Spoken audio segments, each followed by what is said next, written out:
Hey everyone, Kathy the Vegan Prepper here, and today we're going to be discussing how to cook dry beans from scratch, specifically using an Instant Pot. Let's go ahead and get into it. Vegan Prepper. Vegan Prepper. We are over here in my bulk pantry area, and today specifically we are going to be cooking up some garbanzo beans. And so what are some of the tips and tricks that I have to make this as easy and effortless and requiring as little thought as possible, because it is necessary to not have to think too hard about it. Let's go ahead and look at some of those tips.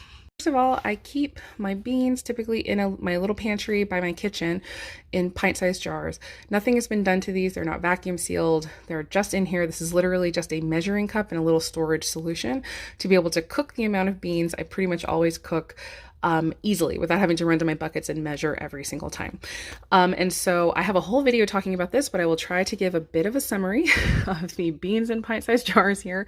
And so basically each one of these pints has now 2 cups of dry beans. When 2 cups of dry beans are cooked, typically that's about 6 cups. So 1 cup of dry beans almost always will cook to about 3 cups of beans, which is equivalent to 2 cans of beans like that you just buy in the store, like 2 cans this size of beans.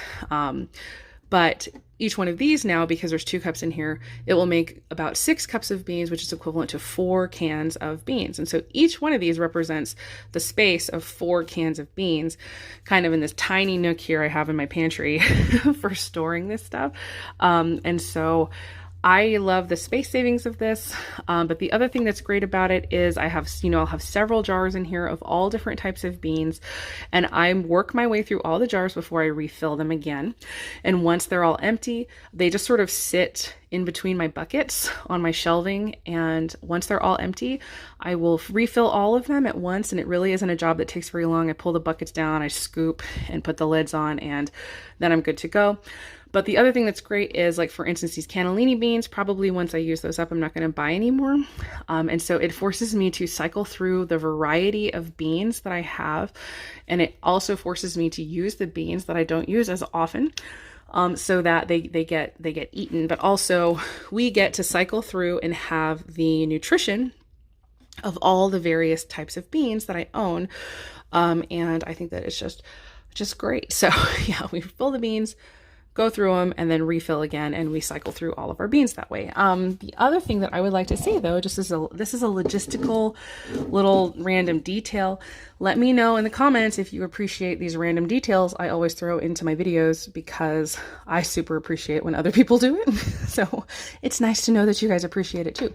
If you would like to start this for yourself and you don't really have a collection of jars, I would highly recommend getting wide mouth pint jars instead of regular mouth pint jars, for the simple fact that these stack beautifully. And so you can just fill your little section in your pantry with beautifully stacked, secure jars of your beans, and it would be so much easier than dealing with these regular mouth jars.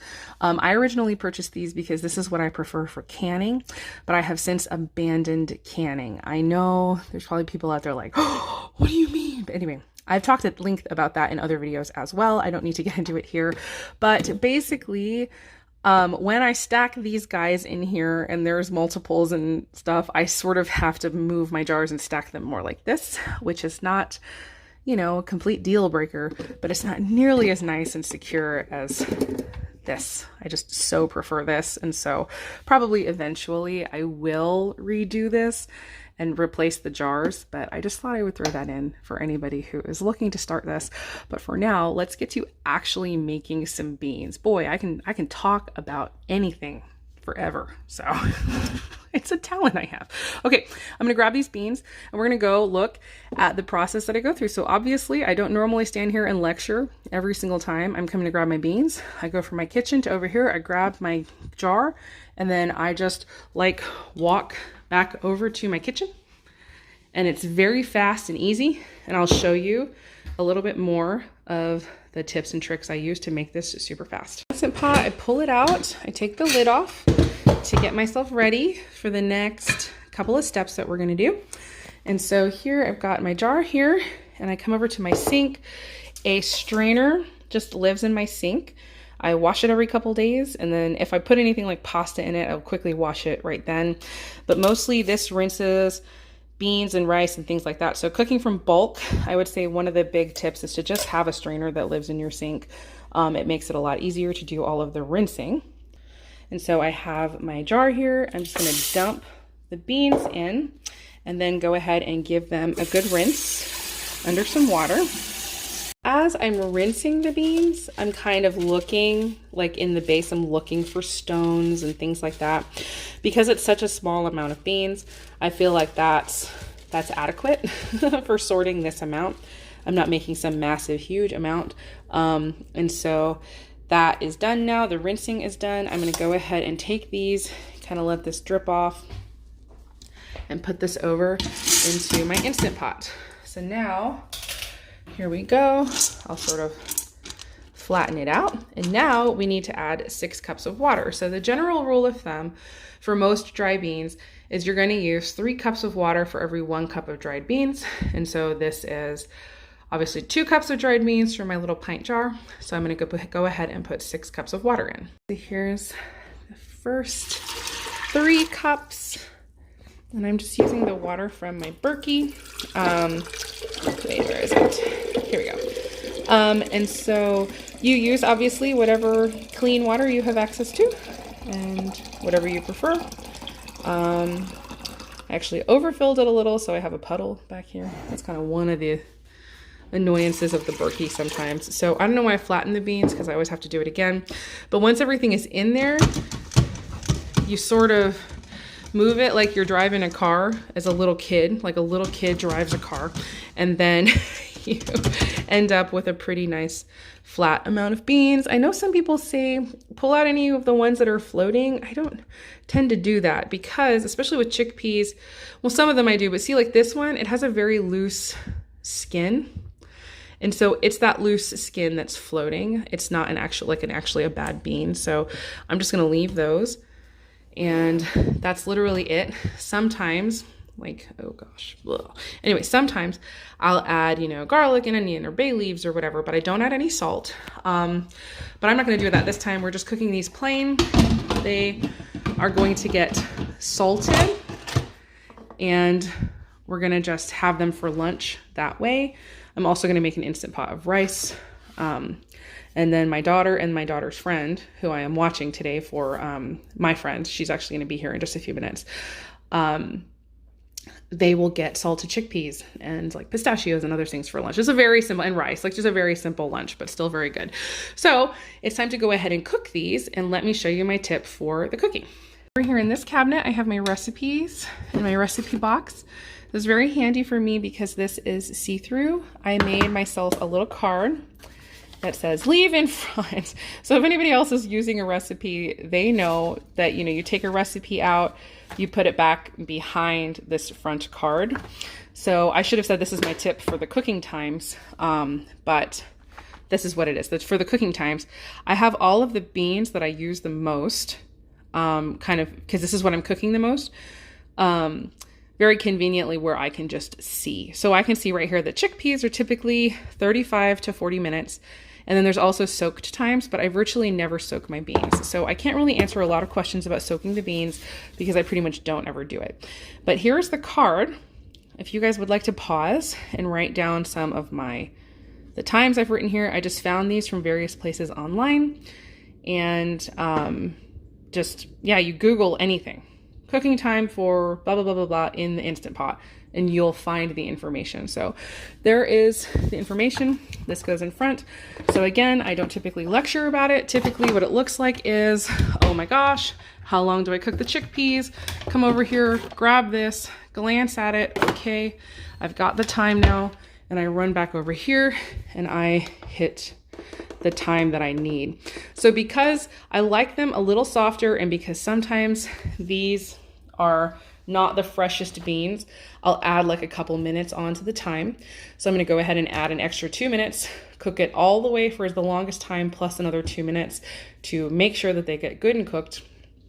And I've pushed that, and you can see, again, without all of the talking, without the details and the explaining, this is a process that takes maybe 2 minutes. Like, I need to cook beans, run to the cupboard, grab the thing, come over here, rinse, dump them in, get the water, dump it in, close the lid, check the time, start, and like, it's so fast and so convenient and so easy cooking in the Instant Pot. So I don't have the times really for cooking stuff on the stove. I was actually just realizing, getting ready to do this video, that what I should do on the back of that card I just showed you is I should put stovetop cooking times so that I have that available to me if, God forbid, knock on wood, like seriously, every superstition you can think of, if my Instant Pots break, like, no. It's like I can't even imagine a world where my Instant Pots would break. But if I don't have access to my Instant Pot and I have to cook them on the stove, like I need to have the time so that I can still do it. But yeah, I just cook in the Instant Pot. So I can't really answer a lot of questions about stovetop bean cooking, but this is what has made it super easy for me, super convenient. And it's made it so that we cook all of our beans from dry. And it's not difficult at all. And it's something that I do, like I said, sort of day of. My friend is just about to arrive here with her daughter for me to watch. And I'm like, oh, I need to throw a lunch together. Let me quickly throw this together. And then also like, oh, I've been meaning to film a video about beans. Let me film at the same time. So it's so fast. But now I need to go ahead and get the other Instant Pot full of rice and yeah, kind of move on. So I'll show you what they look like when they're done. Spoiler alert, they're gonna look like chickpeas. So we're home now and here are the chickpeas all ready to go.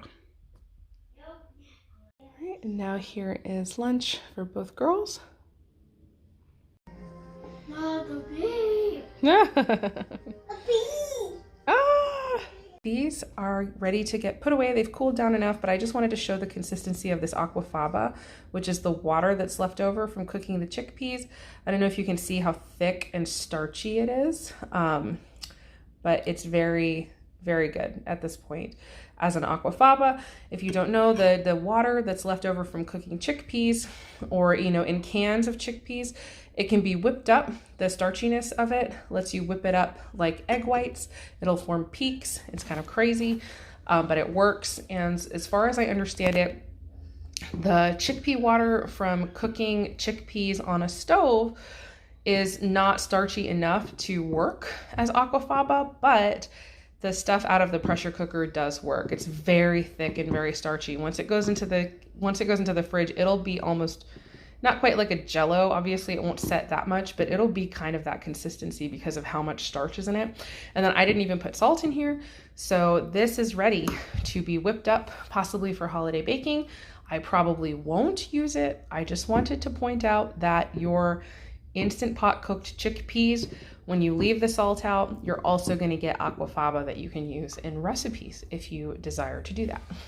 Hopefully some of these tips and tricks get you thinking about ways that you could start incorporating some dry bean cooking into your life, whether you have some stored up on hand or you haven't really bought a lot of beans because you weren't sure what you were going to do with them when you got them. I hope that you got some encouragement and some ideas from this video to do so. If you do not currently own an Instant Pot, I think there's a lot of great ways to find them used.